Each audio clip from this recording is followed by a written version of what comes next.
बिहार और मिथिलांचल की हर खबर देखने के लिए यूट्यूब चैनल सर्च करें, सब्सक्राइब करें और बेल आइकन दबाएं।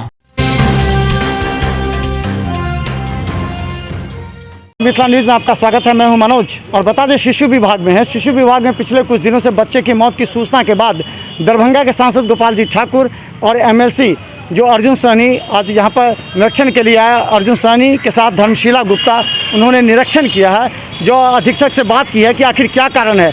तो अधीक्षक का भी यही कहना है कि यहाँ गंभीर मरीज आ रहे हैं, गंभीर बच्चे आ रहे हैं, जिससे इतनी ज़्यादा परेशानी हो रही है उन लोगों को कि लास्ट समय में आते हैं, इससे बच्चों का बचना मुश्किल हो रहा है। इसलिए लगातार इस बीच में बच्चों की मौत की संख्या बढ़ी है। एक बार फिर से रिपोर्ट इस पर किया जाएगा और दूसरी बात जो अधीक्षक खुद इसमें यहाँ सारी सुविधा व्याप्त है ताकि किसी तरह किसी भी मरीज को कोई समस्या न हो। ये कितने दिनों से बार बार ये आ रही है कि बच्चों का बच्चा वार्ड में मृत्यु दर बढ़ रहा था, तो अभी आपने निरीक्षण क्या कहेंगे? जो लोग आरोप लगा रहे हैं बिल्कुल निराधार आरोप लगा रहे हैं। आज मैंने अपने स्वयं हम अपने कुछ माता पिता से, बच्चे के माता पिता से मिले, स्पष्ट रूप से पूछे हैं। आप लोग मीडिया भी थे वहाँ पर, प्रिंसिपल भी थे वहाँ पर, सब लोग के सामने में यह स्पष्ट हुआ। जितने पेशेंट की माता पिता से पूछे हैं सब कह रहा दवाई, दारू, सुइया और बेड जो होता है, नाश्ता पानी, दूध, जो उपचार के लिए हॉस्पिटल सरकार से मिलना है उस सब प्रकार का दवाई मिल रहा है। वैसे भी हमारी राज्य सरकार इतनी तत्परता से स्वास्थ्य के प्रति सचेत है, जो हम विश्वास भी नहीं कर सकते थे कि इतना सक्रिय रूप से राज्य के अंदर में स्वास्थ्य के प्रति इतना चिंतित हो गया। बहुत गंभीर है, बहुत चिंतित है। कोरोना जैसे महामारी में देश की सरकार, प्रदेश की सरकार गंभीर रूप से लिया गया। आज बिहार का रिकॉर्ड देश दुनिया के सामने में अच्छा रिकॉर्ड आया है। इस डॉक्टर्स के कर्मचारी को जो कोरोना में भी लगे उसको हम दिल से आभार व्यक्त करते हैं, बधाई भी देते हैं। खराब है क्या? कोई बेड खराब नहीं है। जब भी बेड खराब होता है, आज मान लीजिए कोई चीज़ खराब होता है, खबर होता है तो उसको ठीक करवाए। ऐसा तो नहीं है ना कि आप अभी बोले और अभी रेडी हो जाए। कोई भी चीज़ होता है, सारा मशीन का AMC किया हुआ है तो उसको खबर होता है 24 घंटा में हुआ है, पटना से आता है तो रिपेयर हो जाता है। ये हमारे पास तो सबकी कोई समस्या नहीं। समस्या यहाँ एक है, सबसे बड़ी समस्या क्या है कि मरीज जो यहाँ आते हैं उसमें 90% वैसे बच्चे आते हैं जब वो जिंदगी और मौत से जूझते रहते हैं। लास्ट आवर में गैस कर रहे हैं, उम्मीद डायलेट हो गया है, सांस बंद है, खाली हाथ चल रहा है, उस स्थिति में हमारे पास आते हैं। हम बहुत मेहनत करते हैं उसमें और उसमें बहुत को बचा पाते हैं और बहुत को नहीं बचाते हैं। ये दुनिया में हर जगह है क्योंकि बच्चे में मृत्यु दर अधिक है, इमरजेंसी बहुत ज़्यादा है।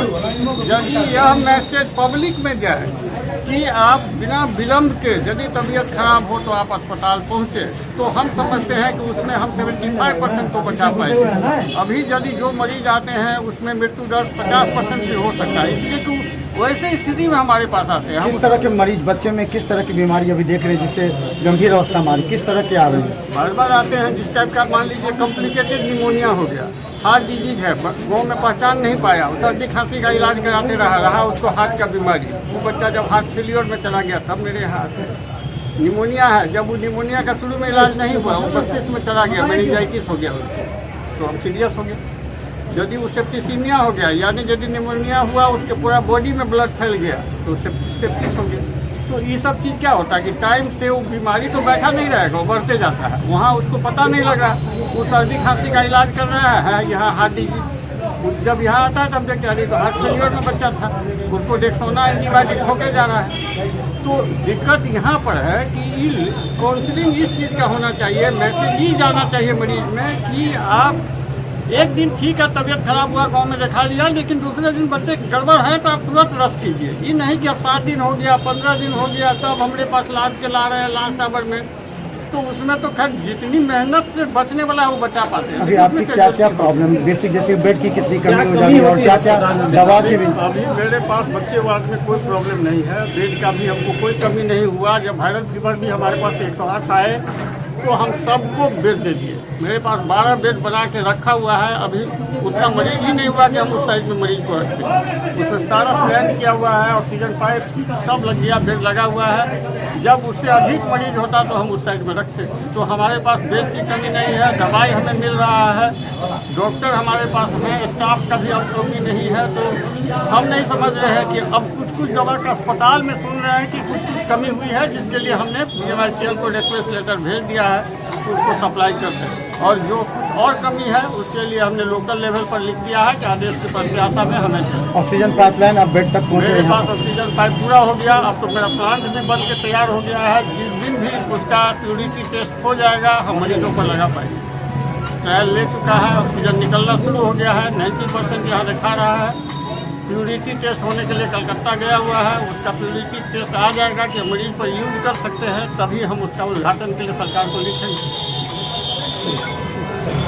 अब सरकार से हम मार्गदर्शन मांगेंगे कि क्योंकि BSc नर्सिंग के लिए यहाँ अभी एडमिशन तो नहीं हुआ है, एग्जामिनेशन हो गया है। उनका जब एडमिशन होगा तो उनको रहने में दिक्कत होगा, क्योंकि उनका जो भी कॉलेज था वो हमारा कोरोना वार्ड है और हम 3rd वेव के लिए पूरी तरह तैयार हैं। हमने उसमें करोड़ों का लागत से ICU से लेकर के ऑक्सीजन पाइपलाइन सब बैठा दिया, प्लांट से कनेक्शन करवा दिया। तो अभी जो स्थिति है भविष्य में कि अभी कोरोना हो सकता है, तो हम उसे छोड़ने की स्थिति में नहीं है और कोई अल्टरनेटिव मकान मेरे पास नहीं है। तो हम सरकार से आग्रह करेंगे कि हमारे पास कुछ भी फैब्रिकेटेड बना दे या दूसरी कोई व्यवस्था करना तो उन्हीं को है। हम उनसे रिक्वेस्ट करेंगे कि सर स्थिति यही है, जो उनका एडमिशन होगा तो कहाँ पर उनका पठन पालन होगा, तो उसके लिए तो व्यवस्था करेंगे, क्योंकि तो उनके आदेश पर ही हमने वहाँ गया। ऐसा नहीं कि हम अपने मन से चले गए। सारे लोगों को मालूम है कि कोरोना वार्ड उसमें चल रहा है।